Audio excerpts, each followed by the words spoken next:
जय श्री कृष्ण। आप सभी का स्वागत है आपके अपने YouTube चैनल पे। आज हम फिर से बैसाख महीने की कहानी सुनेंगे। एक राजा था। वे बैसाख महीने में प्रतिदिन ब्रह्म मुहूर्त में उठकर गंगा जी में स्नान करता था। राजा का आदेश था कि मुझसे पहले गंगा जी में कोई भी स्नान नहीं करेगा। राजा जब गंगा जी में स्नान करने जाता तो उन्हें प्रतिदिन शांत जल के स्थान पर हिलता हुआ जल दिखाई देता था। तो राजा को संदेह होता था कि निश्चय ही मुझसे पहले कोई प्रतिदिन गंगा जी में स्नान करता है। अतः राजा ने नदी के तट पर पहरेदार बैठा दिए। गंगा जी के तट पर एक वृक्ष था, उस पर एक बंदरिया रहती थी। वे प्रतिदिन राजा के स्नान करने से पहले स्नान करके वृक्ष पर चढ़कर बैठ जाती थी। इस प्रकार होते होते पूरा वैशाख माह व्यतीत हो गया, किंतु अंतिम दिन राजा के पहरेदार ने यह देख लिया कि उस बंदरिया को पकड़कर राजा के पास ले गए और कहा कि ये बंदरिया आपसे पहले पूर्व प्रतिदिन गंगा जी में स्नान करती हैं। उधर राजा की प्रतिज्ञा थी कि यदि कोई स्त्री मुझसे पूर्व स्नान करती होगी तो मैं उससे विवाह करूंगा। इसलिए राजा को बंदरी के साथ विवाह करना ही पड़ा। वैशाख स्नान के पुण्य से बांदरी के गर्भ ठहर गया। 9 मास पूर्ण होने पर बंदरी ने राजा से पूछा कि शिशु जन्म के समय मुझे क्या करना चाहिए। तब राजा ने महल में एक घंटी लगवा दी और बंदरी से कहा कि जब तुम्हें दर्द हो तो इसे बजा देना, मैं संपूर्ण प्रबंध कर दूंगा। राजा की अन्य रानियां भी थी जिनके कोई संतान नहीं थी, अतः बंदरी को गर्भ है यह समाचार जानकर उन्हें रानियां मन ही मन उनसे ईर्ष्या करने लगी और भावी संतान का नाश करने हेतु विभिन्न योजनाएं बनाने लगी। घंटी लगी देखकर एक रानी ने बंदरी से इसका कारण पूछा तो बांदरी ने संपूर्ण वृत्तांत बता दी। राजा ने उसे बहकाया कि एक बार घंटी बजाकर तो देख कि राजा आते हैं या नहीं। बंदरी ने घंटी बजाई तो राजा दौड़े दौड़े महल में आए और घंटी बजाने का कारण पूछा। इस पर बांदरी ने उत्तर दिया कि मैंने तो रानियों के कहने पर घंटी बजाई थी।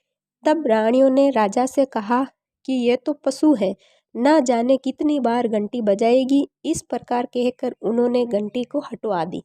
कुछ दिनों बाद बांदरी के शिशु जन्म का समय आया तो उसने अन्य रानियों से पूछा कि मैं क्या करूं। तब रानियों ने कहा तुम आंखों पर पट्टी बांधकर सो जाओ। बंदरी ने वैशाख महीने के स्नान के पुण्य प्राप्त से एक सुंदर पुत्र हुआ। शिशु के जन्म होते ही उसके रोने से पूर्व ही रानियों ने उसे एक टोकरी में रखकर दासी को दे दिया और आदेश दिया कि इसे नदी में बहाकर आ जाओ, और उस शिशु के स्थान पर एक पत्थर रख दिया। राजा को भी कहला दिया कि बंदरी ने एक पत्थर को जन्म दिया। राजा ने सुना तो उन्हें भी संतोष कर लिया, और जब दूसरी रानियों के संतान नहीं है तो यह तो बांदरी है अर्थात पशु है, इससे क्या संतान होगी।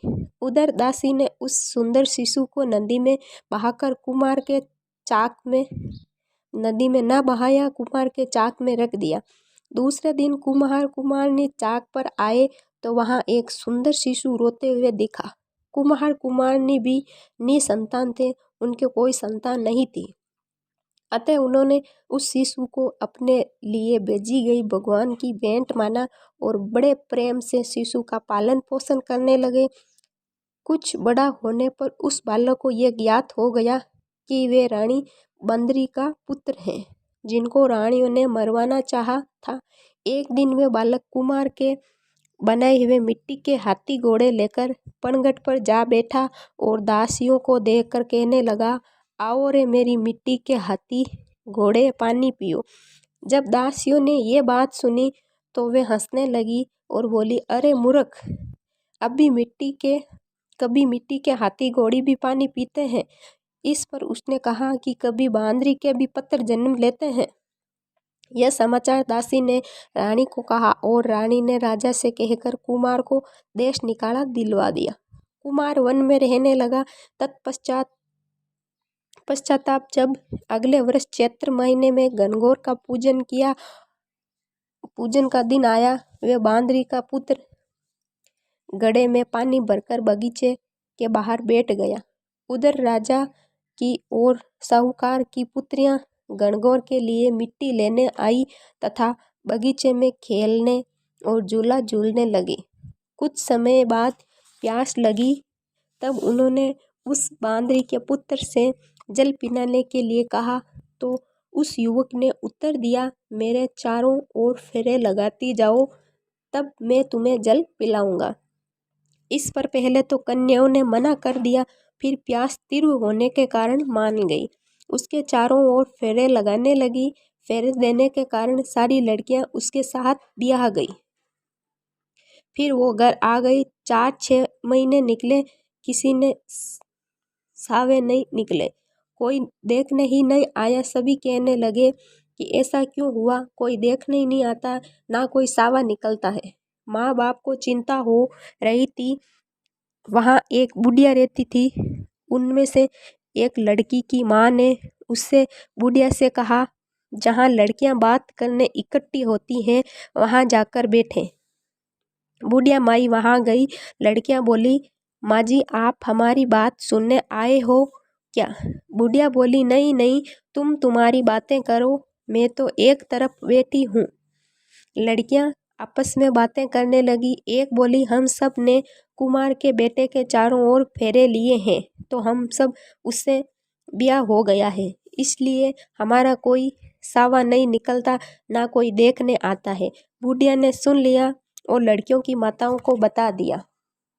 उन लड़कियों के पिता कुमार के घर गए और बोले, हमारी लड़कियां तेरे बेटे के साथ फेरा खा चुकी हैं, इसलिए उनकी शादी तेरे लड़के के साथ करनी पड़ेगी। कुमार बोला, मेरा बेटा इतनी पत्नियों को कैसे संभालेगा? लड़के ने पूछा तो लड़का बोला, चिंता मत करो, मैं सब संभाल लूँगा। इन सब का ब्याह मेरे साथ करा दो। लड़कियों के पिता ने धन दहेज देकर सबको विदा किया। आगे चलकर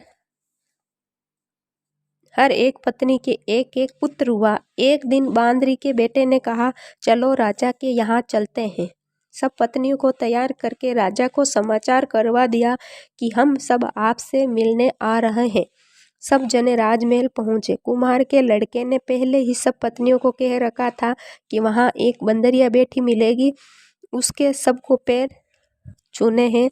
सबने कुम्हार के कहे अनुसार दूसरी रानियों से भी बोली भी नहीं, पैर भी नहीं लगी। रानियों को क्रोध आया और कहने लगे, कुमार के बेटे की मस खरी गई नहीं है, उसकी औरतें बंदरियों के पैर लगी और हमारे नहीं। कुमार के बेटे को बुलवाया तो पूछो। वो बोला, देखो राजा जी, मैं इस बांदरी का बेटा हूँ। मेरे पैदा होते ही रानी के कहने से दासियों ने मुझे कुमार के चाक पर छोड़ दिया।